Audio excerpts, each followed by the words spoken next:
And we will look at chapter 5, which focuses on the livestock policy.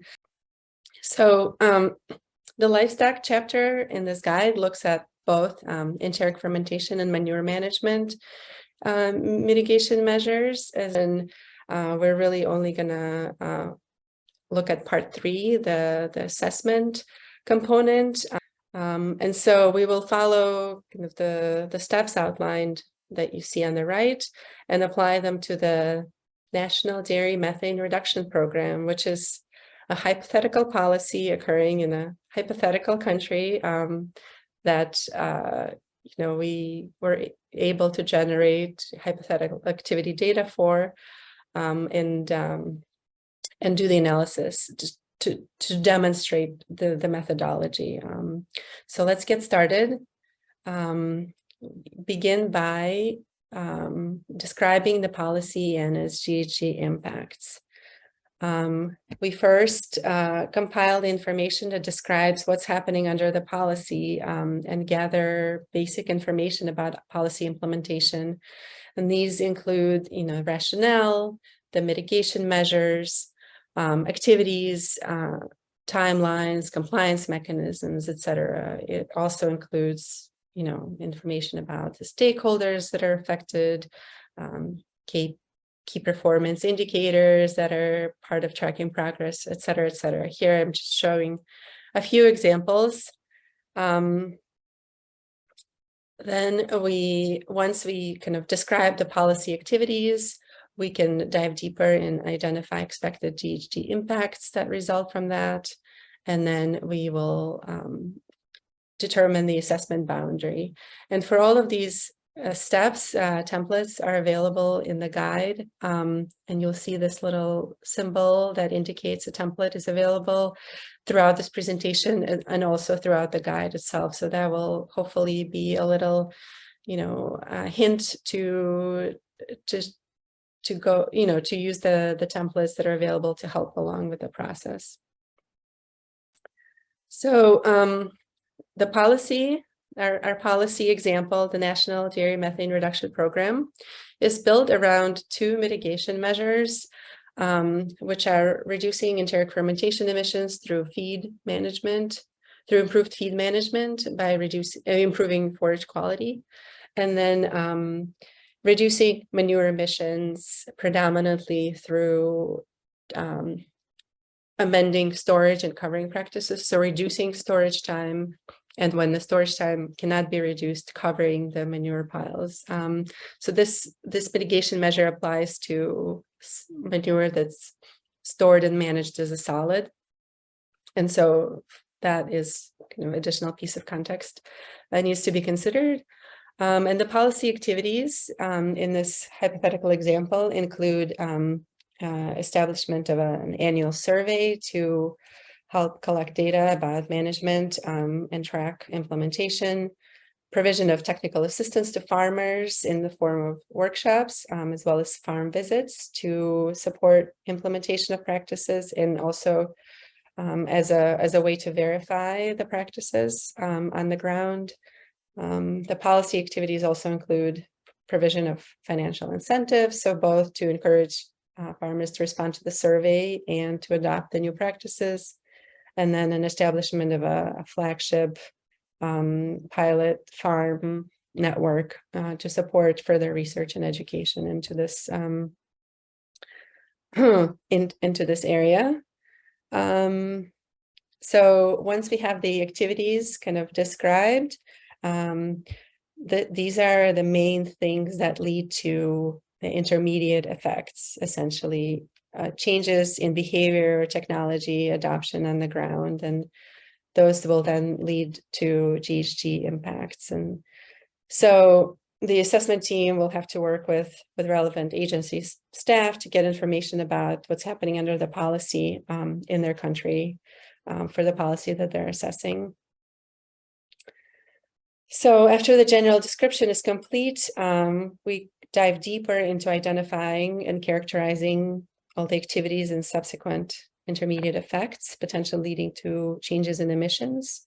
So we look at, what changes which parameters affected, whether it's increasing or decreasing, what is the expected magnitude of the effect change, and whether it applies to a particular area or geography, and whether it occurs in a particular time frame.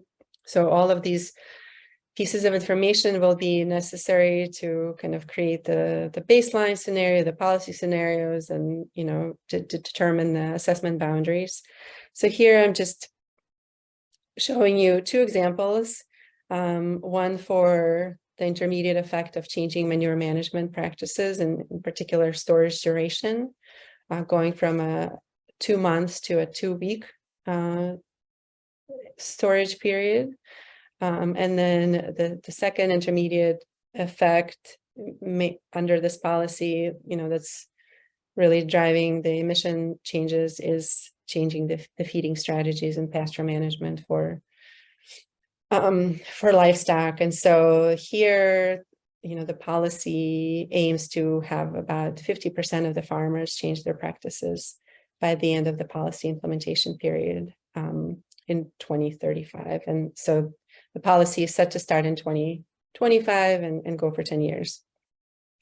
Templates are available in the guide to go through the process and kind of fill in this information for the policy activities and intermediate effects. Now we can really zero in on the GHG impacts. And again, here I'm just showing you just one line from that table for the policy that we assessed in the guide.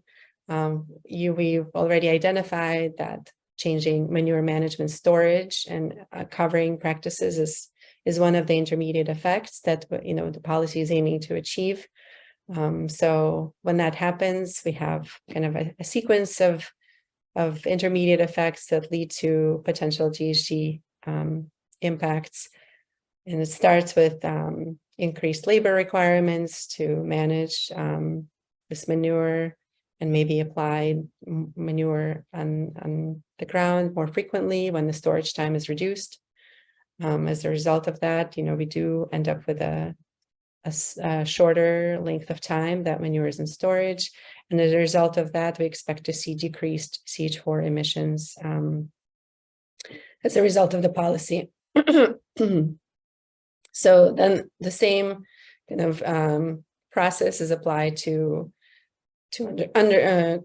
describing what happens when the covers are applied as well, which is in the end leads to a decreased CH4 and NH3 emissions, because there's a reduced gas exchange due to the covers applied to the manure piles.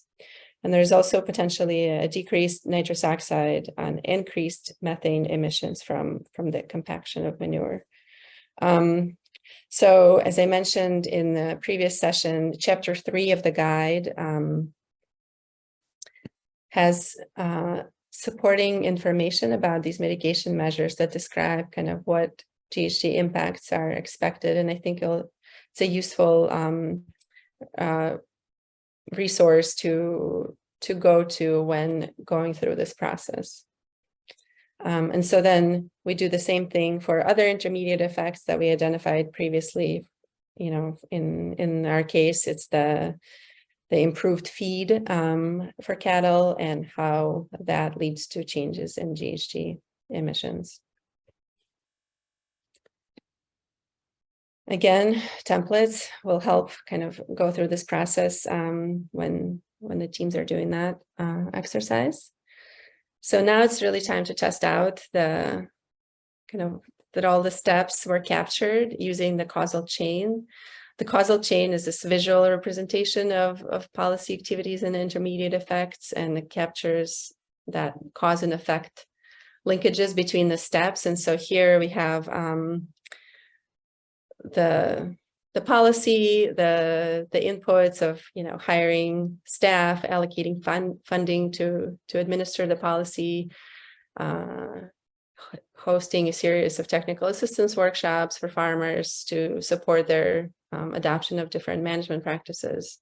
As a result of that, they reduce manure storage time, and that leads to decreased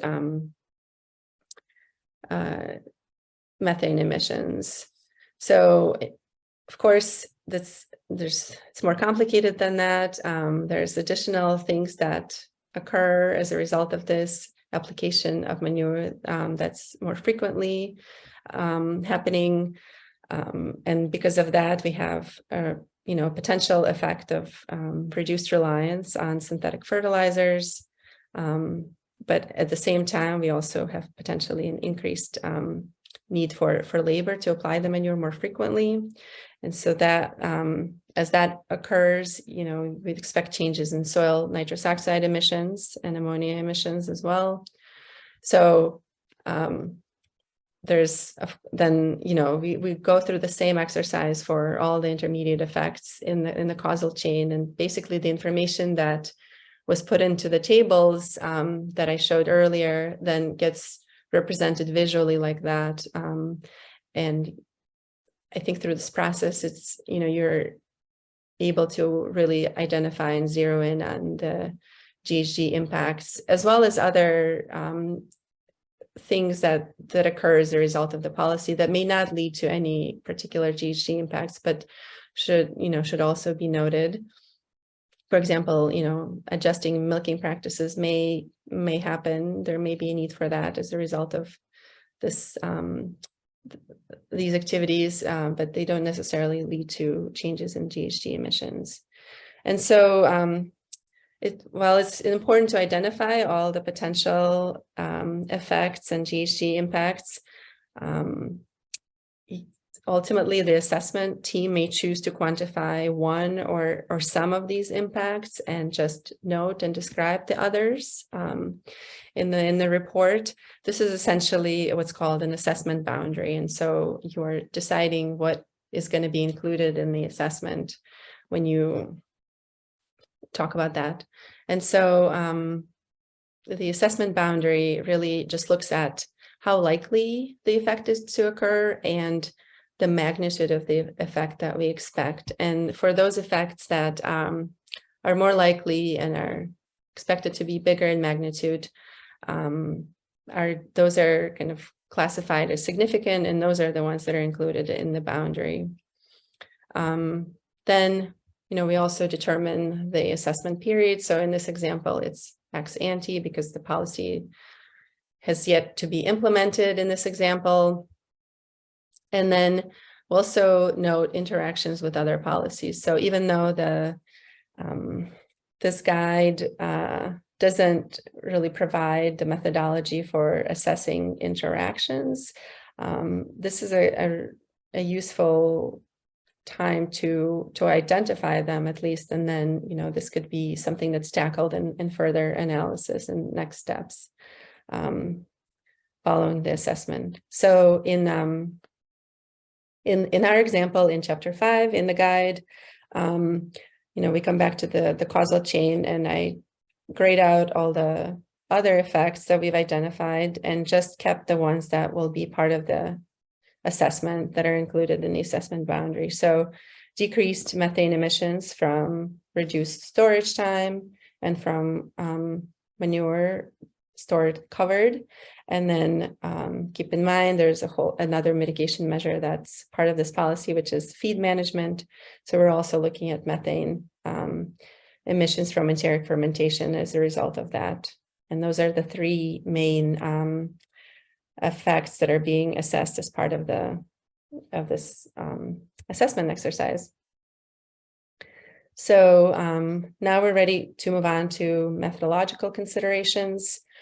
So we have to make some decisions about which calculation tier to use. In this example, we used tier 1A.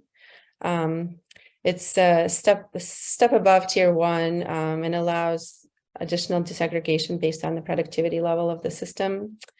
We then document assumptions and parameters for the baseline scenario and the policy scenario. In our example, we came up with two policy scenarios, an optimistic and a conservative one, based on the level of participation of farmers in the technical assistance and adoption of practices as a result of that. And then also kind of identify the relevant data sources that we'll need for the assessment. And so just really quickly to show you the example from the guide. This is the table where we document all the different assumptions and parameters for the scenarios, for the baseline scenario 1, which is without measures, and then the optimistic scenario with measures, with additional measures high and with additional measures low.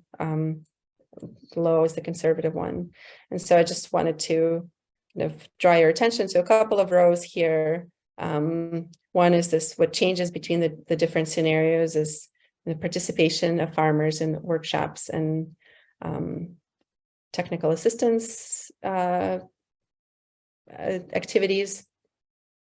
And then we also wanted to capture kind of the population of cattle as, in the baseline scenario, and whether it changes under the policy scenarios. So there's that. And then one of the main parameters that will affect emissions is the storage time of manure. So these different changing parameters are for different scenarios, and the values that end up in this table are based on the policy description as well as literature and some expert opinion.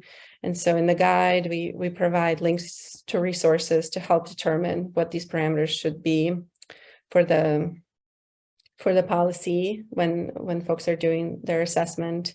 And in fact, stakeholder engagement, expert judgment will be really critical components of kind of going through this process and identifying, building the baseline and policy scenarios. And they're, marked in the guide with these little symbols to remind the assessment team that stakeholder engagement and expert judgment and additional resources in the toolkit are available and should be utilized in this process. So the last step in this part is kind of identifying the data types. And again, for the example that we're going through, cattle characterization, annual populations, productivity, system level, manure management information, and emission factors are kind of the key parameters. And we provide kind of guidance about where you would get or go to get these data sets to conduct the assessment. So now we're ready to do some calculations. We would compile the activity data that we've identified we needed, choose emission factors and parameters based on the calculations here, calculate baseline emissions, calculate policy emissions, and then put it all together and kind of look at the overall impact of the policy. For our example, here's the activity data. It's cattle broken down by different categories, information about milk production and productivity level, as well as the information about manure management systems. So for our hypothetical country, we know that 80% of manure is in solid storage, and then the average length of storage currently is 60 days or 2 months.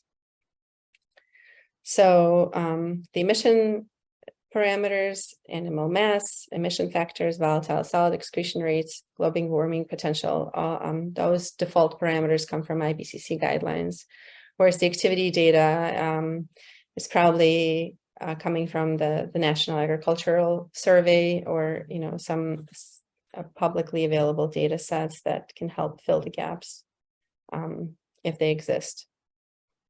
So now we calculate the emissions using the equations in the guide. These are all based on IPCC guidelines equations, and they're referenced in the guide as well. Here we just show the one for estimating methane emissions from enteric fermentation. But for the assessment, we calculate also the methane emissions from manure storage for different cattle categories.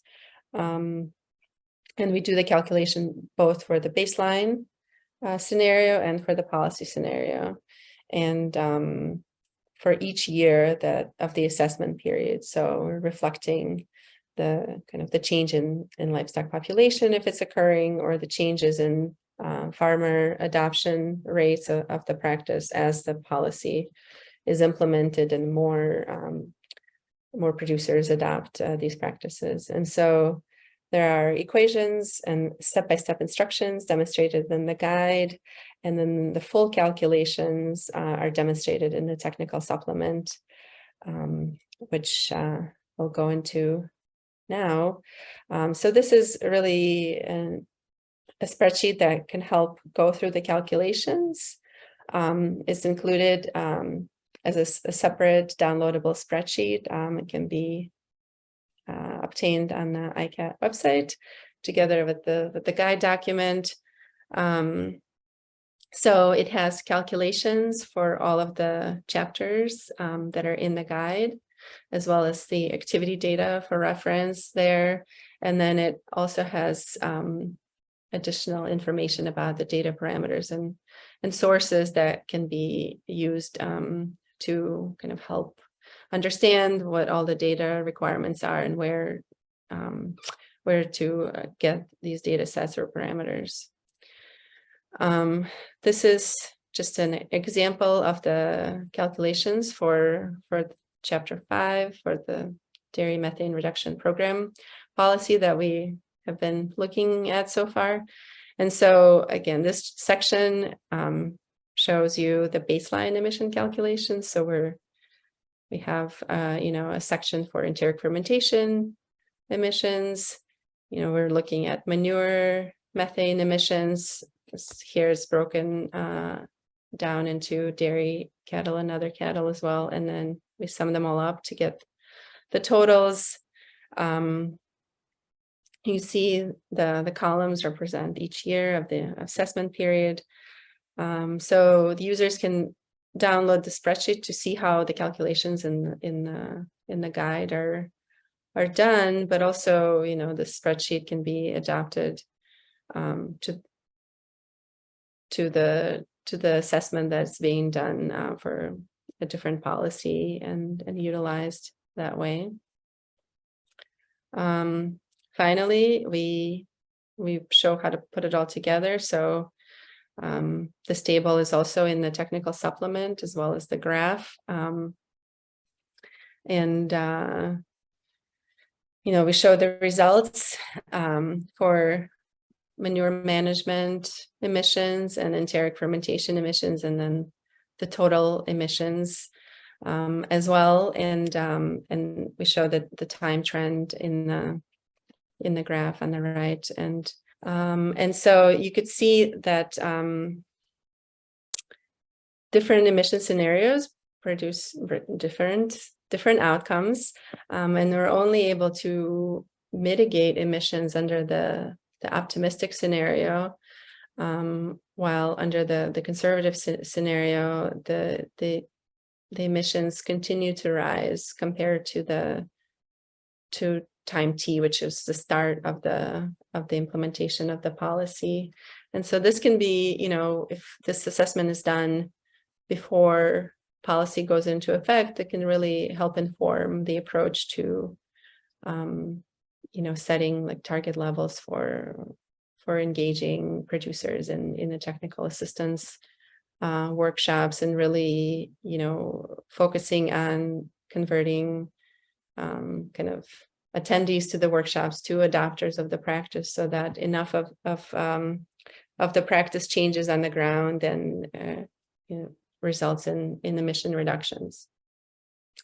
So finally, we have a section that helps you monitor policy performance. And so this is done through key performance indicators. There's 3 different categories of KPIs that we identified. For example, policy, focusing on impact, specifically, emissions and emission intensity, focusing on intermediate effects, sort of looking to see what is happening before we get to the emission levels, and then also, tracking kind of inputs and activities themselves. So the number of workshops that have been conducted, how many surveys have been responded to, and what is the incentive payment that has been, utilized for getting farmers to respond. Maybe it could be need to be higher, or it could be lower to get the desired response rate. So it's helpful to track these intermediate effects and input and activities in addition to the overall impact indicators, to be able to spot what problems in implementation, if they're occurring, and be able to kind of diagnose where the hitches are. So then we wrap up the assessment by documenting the results, reflecting on lessons learned, identifying any data gaps, or going back to the assessment objectives to see whether they have been met through the assessment process or not. And then, identifying next steps, whether more analysis should be done, technical review, what strategies to enhance data collection, MRV systems might be appropriate, or, in cases of some results, maybe corrective action, policy refinement that may be needed. And there's a template that can help you do at least the first step, and produce, a report that can help communicate the results of the assessment to decision makers and stakeholders alike. And so again, where to get all these materials, if you wanted to poke around the spreadsheet and see how some of these calculations were done, you would go to the ICAT website and to the agriculture section, and all these materials are available here for download. And I hope you are take a look at them, and if any questions arise, I'm happy to be a resource to answer them now and in the future. Thank you.